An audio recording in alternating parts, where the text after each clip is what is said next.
Sir mock test में 150 number आते थे, एक्चुअल एग्जाम में सर 50 ही आए। सर आज तक कभी टेस्ट में 100 से नीचे नंबर नहीं आए, बट जनवरी में 25 नंबर आ रहे हैं, 30 नंबर आ रहे हैं। आज कोई स्क्रिप्ट नहीं है, दिल से दिल की बात है। बहुत सारे बच्चों से मैंने आज बात करी है, अच्छे अच्छे बच्चे, अच्छे मतलब जिन्होंने खूब मेहनत करी, खूब दिन रात एक कर दिया, किसी शादी पार्टी में नहीं गए, फोन को हाथ तक नहीं लगाया, जो उनसे बोला गया वो उन्होंने किया, बट वो जनवरी में स्कोर नहीं कर पाए। और उनके मन में सिर्फ एक फीलिंग आ रही है कि आई फेल्ड। मम्मी पापा के एक्सपेक्टेशंस बहुत थे, हम उनको पूरा नहीं कर पाए। पेरेंट्स शॉक्ड हैं कि हमारा बच्चा मॉक टेस्ट में 180-200 नंबर तक लेकर आ रहा था, आज उसके सिर्फ 40 नंबर आ रहे हैं। ये पॉसिबल भी कैसे है? 100 नंबर आ रहे हैं, कट ऑफ भी क्लियर होगा कि नहीं होगा? आज तक लाइफ में लोएस्ट मार्क्स जो बहुत सारे बच्चों के आए वो इस जेईई मेंस जनवरी के अंदर आए। बिल्कुल दिमाग ना सुन्न हो गया है, एकदम जिसको बोलते हैं ना, समझ ही नहीं आ रहा आगे क्या करें। पढ़ने की कोशिश कर रहे हैं पर मन लग ही नहीं रहा है। ऐसे ऐसे बच्चे जिनकी पिछले साल 98-99 परसेंटाइल आई थी, उनके 120-130 नंबर आ रहे हैं। क्या हो गया ऐसा? कैसे हो गया? आगे कैसे बढ़े? सब तो बोल देते कि बेटा अप्रैल अटेम्प्ट अभी बाकी है, ठीक है, एक एग्जाम ही तो है, बिगड़ जाता है। और यार ये ना जो एग्जाम देता है ना, जिसने अपनी रातें काली करी होती है ना, जिसने सब कुछ छोड़ दिया होता है ना उस एग्जाम के लिए, और जब उसका एग्जाम बिगड़ता है, ये सिर्फ वही समझ सकता है, कोई और इस फीलिंग को समझ ही नहीं सकता।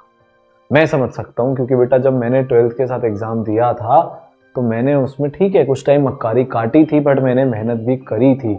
और जब एग्जाम बिगड़ता है, आपको पता है सारी दुनिया आपको कंपेयर करेगी किसी ना किसी से, शर्मा जी के बेटे से, उस रिश्तेदार से।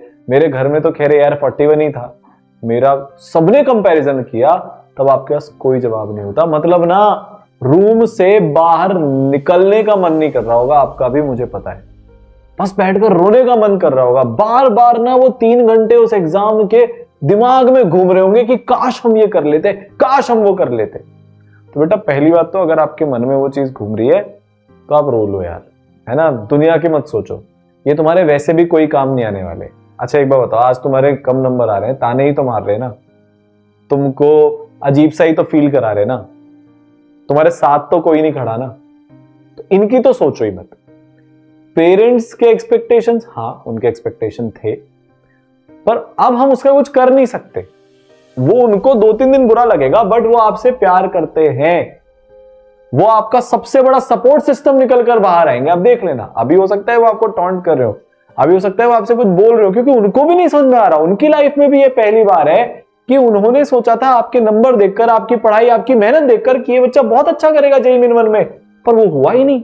तो वो भी अंदर से हिले हुए, जैसे आप एकदम डम्ब हो गए हो ना कि सर क्या करें, सर नंब हो गए हम, समझ जाए, वैसे ही उनको भी नहीं समझ में आ रहा, वो भी रिएक्ट नहीं कर पा रहे। मेरे केस में भी ऐसा ही हुआ था बेटा, ठीक है। तो 2-3 चीजें हैं। हाँ पेपर बहुत हार्ड था, हाँ केमिस्ट्री बहुत अजीब थी, हाँ लेंदी पेपर था, हाँ हमसे मिसमैनेजमेंट हो गया, हाँ हम पैनिक कर गए, हाँ हम नर्वस हो गए, बहुत ज्यादा नेगेटिव हो गए। मैंने ऐसे ऐसे बच्चे देखे हैं जिन्होंने जो टेस्ट में ना 2-3 क्वेश्चन से ज्यादा नेगेटिव नहीं करते थे, इतनी शानदार एक्यूरेसी रहती थी, वो इस पेपर में 15 नेगेटिव करके आए। आप बताना मेरे को कमेंट सेक्शन में कि क्या गड़बड़ हो गई। आप देख लेना, मैं आपको बता रहा हूं, इसी कमेंट सेक्शन में आपको सारी सच्चाई दिख जाएगी। इन्विजिलेटर बात कर रहे थे, कंप्यूटर बंद हो गया, पर ये कोई नहीं समझेगा। मैं समझता हूं, मेरे 12th का जब सेंटर आया था, इतनी गर्मी थी, मैं अपना 100% नहीं दे पाया, नहीं हो पाया उस दिन मेरा बेस्ट। पर फिर भी having said all this things, अपने मन का बोझ उतार लो। अब यहां से क्या करना है ये भी सोचना पड़ेगा। जो 12th के बच्चे हैं उनके बोर्ड सामने खड़े, हम बहुत ज्यादा टाइम तक दुखी नहीं रह सकते, समय ही ऐसा है। रह ले कोई दिक्कत नहीं है, बट जो समय हमारे पास है बेटा वो निकल जाएगा। मेरा 12th के साथ बहुत बुरा हुआ था, बहुत सारे बच्चों का बुरा होता है, पर वो इससे निकलकर बाहर आते हैं। आपको किसी से इंस्पिरेशन लेनी ना, आप लो आपके सामने जो व्यक्ति खड़ा है। मैंने लाइफ में इतने फेलियर झेले, इतने फेलियर झेले, हमेशा में बचपन से कंपैरिजन होता है। मेरे घर में सबसे एक से बढ़कर एक स्कॉलर थे। पिताजी IITian, बुआ जी नीट टॉपर, दूसरी बुआ जी IIT बॉम्बे, बड़ा भाई एयर 41, एक चाचा जी कजिन वो डॉक्टर, मतलब आप सोच भी नहीं सकते उस लेवल का। और मैं पहला फेलियर था मेरे घर का। अब आप सोचो। पर बेटा ये सब चीजें बीत जाती है। आज जो व्यक्ति आपके सामने खड़ा है वो उन फेलियर से बनकर निकला है।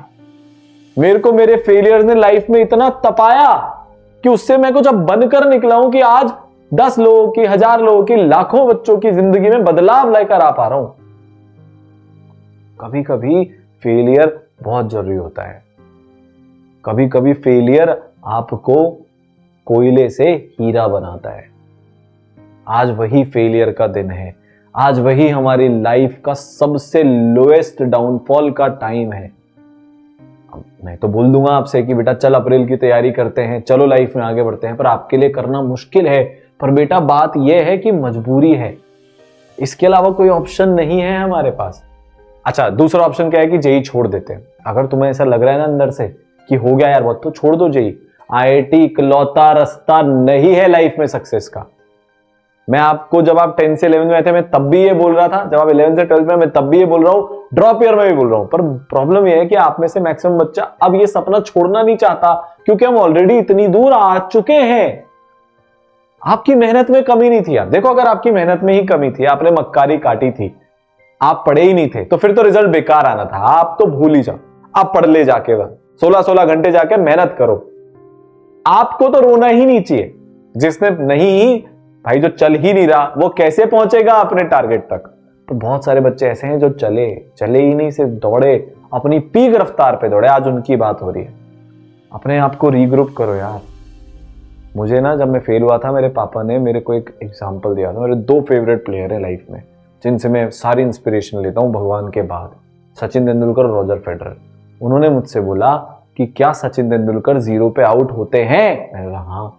क्या रॉजर फेडरर बहुत सारे ग्रैंड स्लैम हार जाते हैं? मैंने कहा हाँ।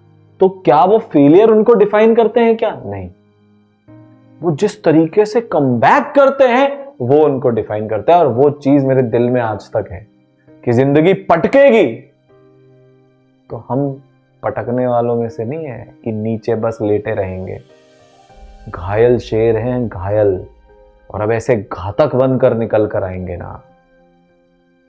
बेटा जिंदगी में ना तालियां थिएटर में और लाइफ में तभी पड़ती है जब जिससे किसी को कोई उम्मीद नहीं होती वो जीत कर दिखाता है।